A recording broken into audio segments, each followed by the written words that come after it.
All right, so I don't know if you just caught my last video, but what I said in the last video was a big comparison between the McLaren 600LT and the Ferrari 488 series. So that's the the GTB and the Pista. So this video right here is actually going to be calling the Ferrari dealership and talking to them about the pricing and availability of Pista. We'll get into it. I'm going to make the phone call.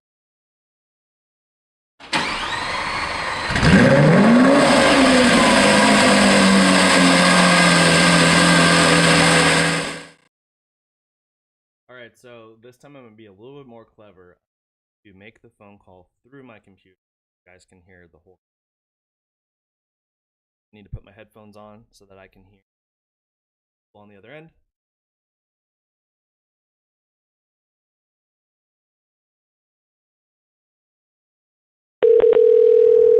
Thank you for calling. For quality of service, this call may be recorded. Thank you for calling Ferrari of San Diego. For sales, press 1. For service, press 2.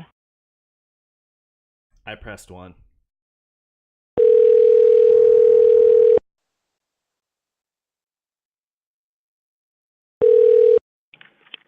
Ferrari Maserati San Diego, how may I help you? Yeah, hi there. My name is Alex. I was calling to speak with someone in sales, please. Sure, did you want Ferrari or Maserati sales? Oh, Ferrari, please. Thank you. Okay, no problem.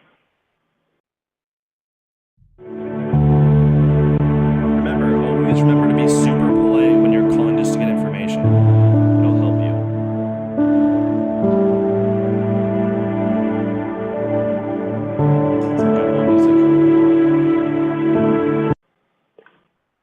I apologize, sir. It looks like my salesman's actually just with a client right now. Can I have him call you back? Sure, no problem. All right. It's been over an hour, I think, since I called Ferrari, and they haven't called me back, so I'm going to call them back.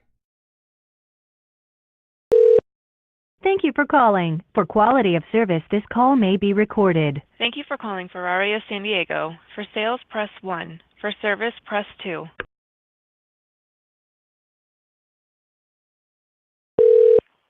Thank you for calling. We are unable to answer your call at the moment. Please leave your name and phone number and a detailed message, and we will call you back shortly. Thank you for calling.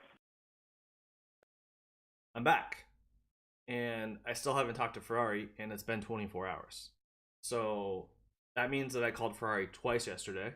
I think that's a little bit ridiculous. I feel like if you're selling cars that are that expensive, that you should be expecting a high level of customer service. But we're going to call them again. So let me dial them up, and we'll get going again. Sorry. Thank you for calling. For quality of service, this call may be recorded. Thank you for calling Ferrari of San Diego. For sales, press 1. For service, press 2. For sales, press 1.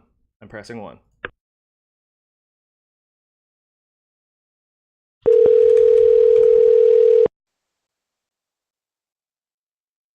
Thank you for calling Ferrari Maserati San Diego. This is Erica. How may I help you?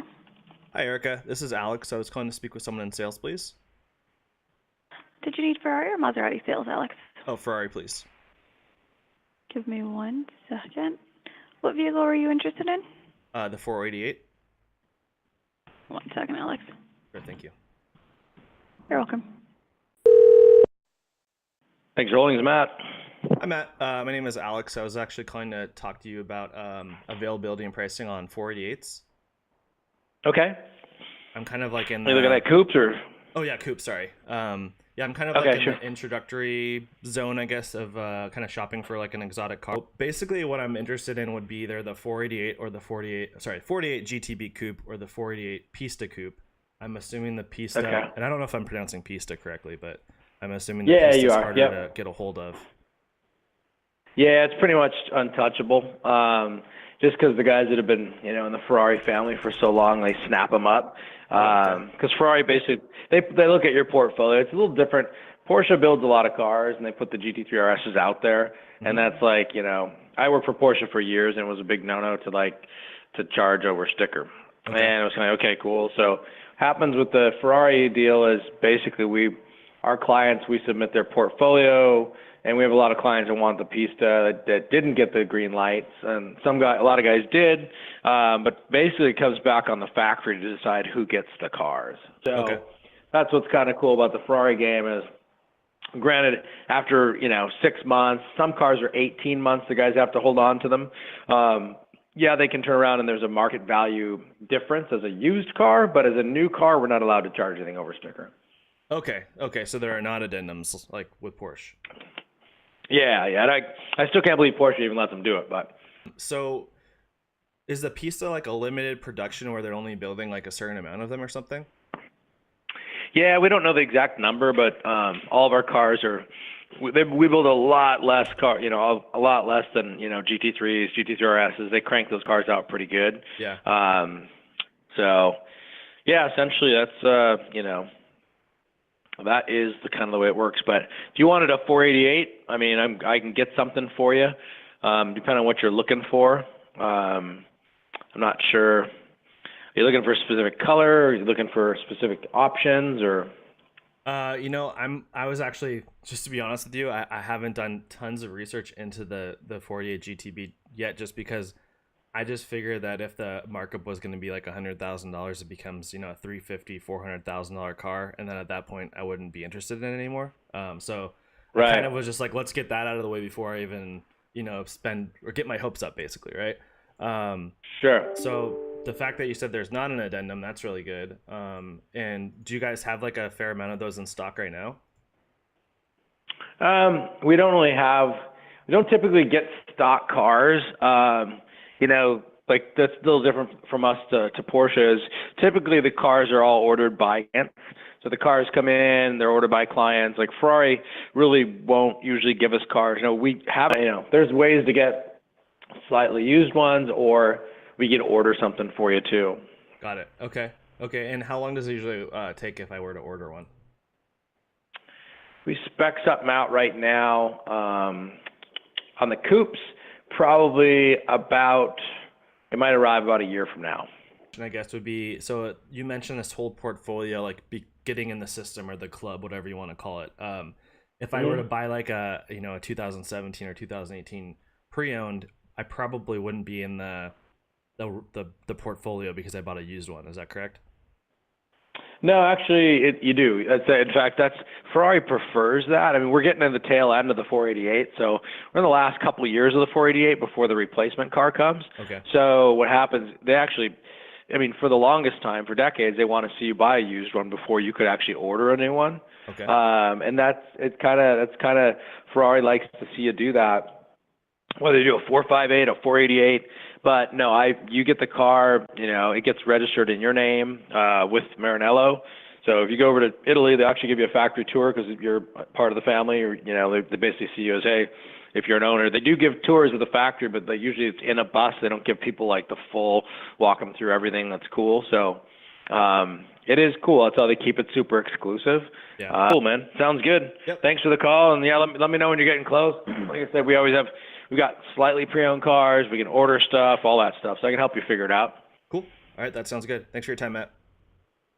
You bet. Take care. All right. Thanks. You too. Bye.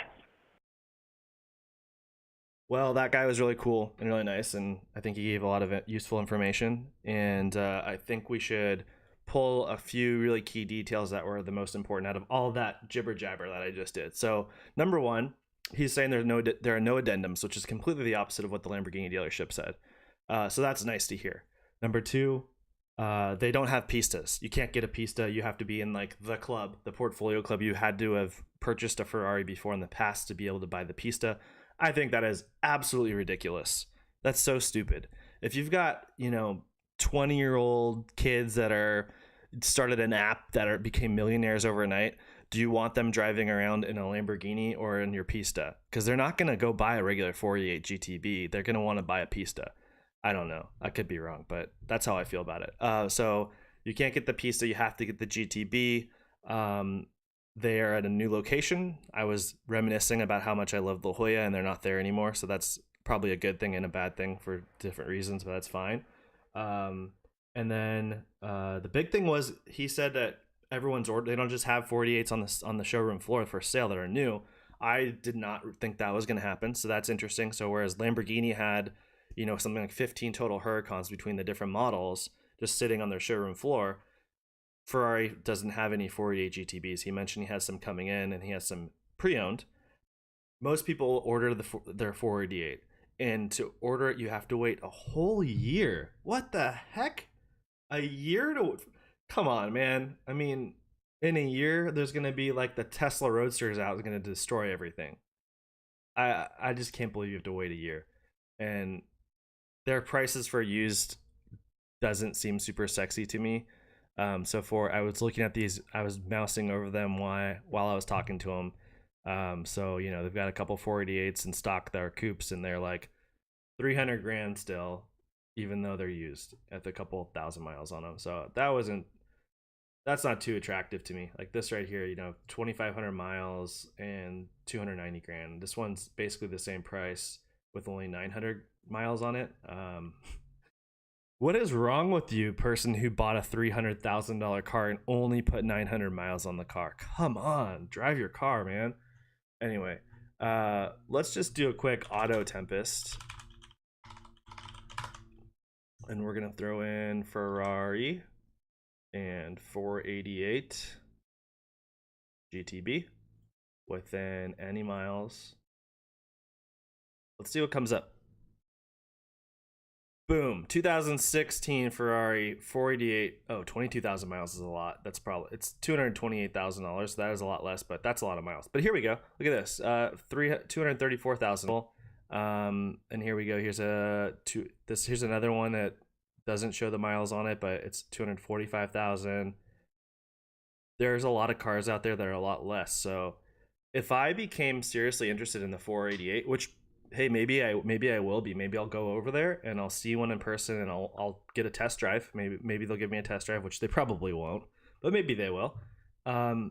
Maybe I'll just fall in love with it. And at that point, I probably would be negotiating whatever car they had to as close to this as possible, probably even less. But that's how I feel about it. I think it's a little bit, they're trying to make it a little bit too exclusive. There's a lot of other cool cars out there. They got to be I think they need to be a little careful. It's, to me, very similar to the Lamborghini doors thing. I think Lamborghini needs to start putting the vertical doors on their entry level cars, like the Huracan. Just my opinion. Anyway, let's wrap up this video. Like, subscribe, tell your friends. Did you like this information? Did you find it useful? Is it fun to kind of go fantasy shopping with me? And I'm going to be bringing some more videos. I try to do a video every weekday, so subscribe so you can see them. But thanks for sticking along this long on the video, and I'll see you tomorrow.